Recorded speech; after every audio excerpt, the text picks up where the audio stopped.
तो स्टूडेंट्स अभी हम पढ़ रहे हैं mathematical description of wave motion. इसमें हम ट्रांसवर्स वेव की बात करेंगे। जो यहाँ पे एक वेव है ट्रांसवर्स वेव, ए पॉइंट है और बी पॉइंट है, जो ए पॉइंट से लेकर बी पॉइंट तक उसके थ्रू ट्रेवल करती है। यहाँ पे जो ए पॉइंट है वहां पे टाइम है 0 और ये बी पॉइंट पर जा रही है जहां पे टाइम हो जाता है t। यहाँ पे डिस्टेंस जो x इक्वल टू 0 है और ये x डिस्टेंस तक, जहां पे x डिस्टेंस है वहां तक कवर कर रही है। और यहाँ पे जो हम जो डायरेक्शन ले रहे हैं वो है पॉजिटिव एक्स एक्सिस का। ये जो बीच का टाइम हो जाएगा वो हो जाएगा डेल्टा टी, t0 से लेकर टाइम t तक, और जो डिस्टेंस हो जाएगा x, क्योंकि x इक्वल टू 0 से लेकर x तक डिस्टेंस तक कवर कर रही है। अब जो टाइम लगेगा, यानी कि अगर हम डिस्प्लेसमेंट देखें b पॉइंट तक, तो जो टाइम लगेगा a से b पॉइंट तक पहुंचने के लिए वो डिपेंड करेगा एक डिस्टेंस पे फ्रॉम पॉइंट, यानी कि पॉइंट a से जो डिस्टेंस है b का उस पे, और वेव की स्पीड पे डिपेंड करेगा।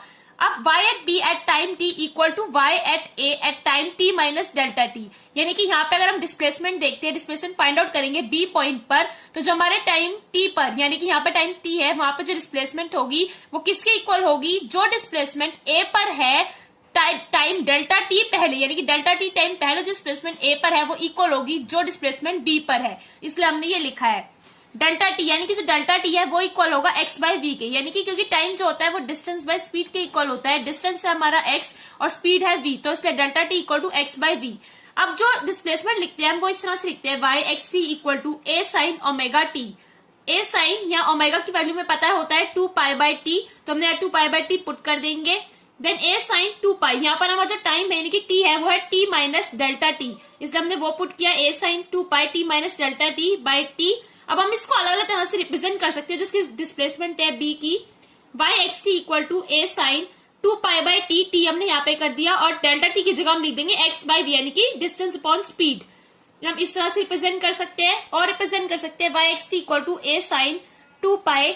अब यहाँ पे जो t है वो अंदर चला जाएगा, तो 2 pi t by t minus, अब जो ये vt है हमें पता है कि लैम्डा होता है vt, इसलिए यहाँ पे tv की जगह आ जाएगा lambda, t by t minus x by lambda.